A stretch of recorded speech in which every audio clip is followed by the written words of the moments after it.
Je suis installé en clinique libérale à Annecy, à la clinique générale d'Annecy, où j'ai une activité, beaucoup d'anesthésie, un petit peu de soins continus, et puis surtout je m'occupe de la douleur, puisque je suis président du CLUD, je m'occupe de la douleur à la fois post-opératoire et puis aussi de la douleur chronique. Depuis que je suis installé à la clinique générale à Annecy, j'ai pris en charge la douleur parce que je trouvais que c'était effectivement, il y avait des délais très long et qu'il fallait pouvoir proposer une réponse et que ça faisait partie, ce que j'aime bien dire, du SAV, du service après-vente, après une intervention. Effectivement, il y a un hiatus important entre le moment où le patient est opéré et le moment où il va déclarer une douleur qu'on va qualifier de chronique. Donc c'est 3 mois par définition.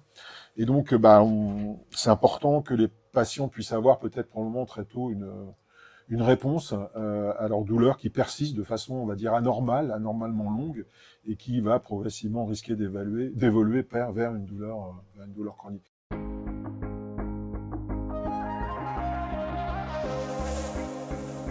Mais je suis intéressé, fin 90, c'est plutôt beaucoup les années 2000. L'hypnose existait avant, bien sûr, hein, mais dans notre spécialité, l'anesthésie, la réanimation, c'est vraiment dans les années 2000 que ça s'est beaucoup développé avec des formations qui sont maintenant qui sont bien authentifiées avec des gens qui font ça très bien. On voulait mettre en place une formation justement plus qu'à l'hypnose, à ce qu'on appelle la communication thérapeutique, hein, qui est un petit peu la petite sœur de l'hypnose. Simplement apprendre aux gens, et ça c'est tout le monde, hein, tant médecin qu'infirmière, comprendre voilà, comment s'exprimer, éviter les mots qui sont pas toujours bien interprétés. Et donc ça avait été très utile et on a mis ça en place.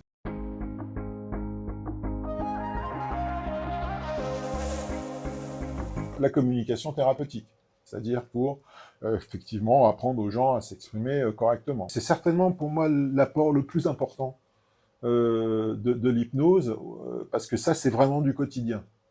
N'ayez pas peur, vous n'allez pas avoir mal, je vais vous piquer. Le patient il entend peur, mal, piqûre. C'est imparable, vous ne pouvez rien y faire. Donc voilà, restez calme, soyez confortable, on va endormir la peau, on va faire, voyez, donc c'est à chaque fois utile. Pour le coup, il y a une littérature scientifique qui a validé ça en montrant qu'effectivement on réduisait l'intensité de la douleur avec les mots qu'on utilisait et qu'on évitait. Dans les deux sens, ça fonctionne. C'est un outil qui va être utilisé, adapté pour des spécialités. C'est-à-dire, on met anesthésiste, réanimateur ou algologue et on va faire de l'hypnose. Mais ça va pas être la même chose qu'un pneumologue pour arrêter de fumer, vous voyez.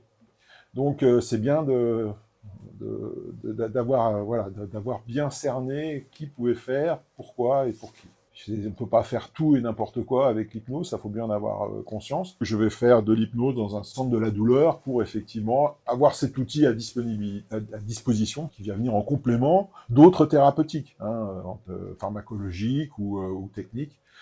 Et donc là, par-dessus, peut se rajouter effectivement l'hypnose. En général, une hypnosédation, c'est-à-dire que vous pouvez opérer une thyroïde sous hypnose, mais en fait, vous faites l'intervention sous anesthésie locale.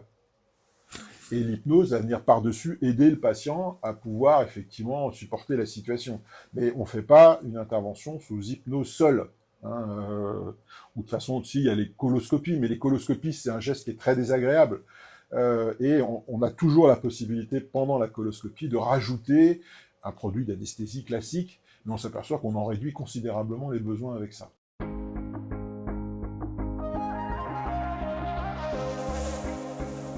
C'est compliqué de faire la recherche en douleur, mais c'est encore plus compliqué de faire la recherche sur des techniques non pharmacologiques, parce que c'est pas simplement évaluer c'est pas juste un traitement qu'on donne et puis voilà, on va voir ce qui va se passer.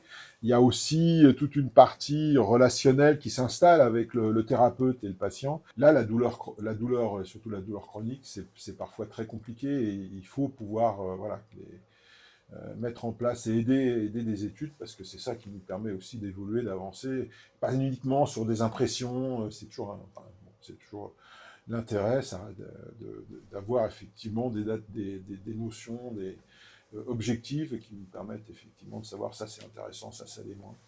Donc là, la recherche est une étape importante, donc la PICIL joue un rôle important, la fondation là-dessus, mais pas que, puisqu'il y a aussi, comme on l'a dit, aider un établissement à mettre en place une formation d'hypnose ou simplement de communication thérapeutique, et ça joue un rôle, c'est intéressant, important.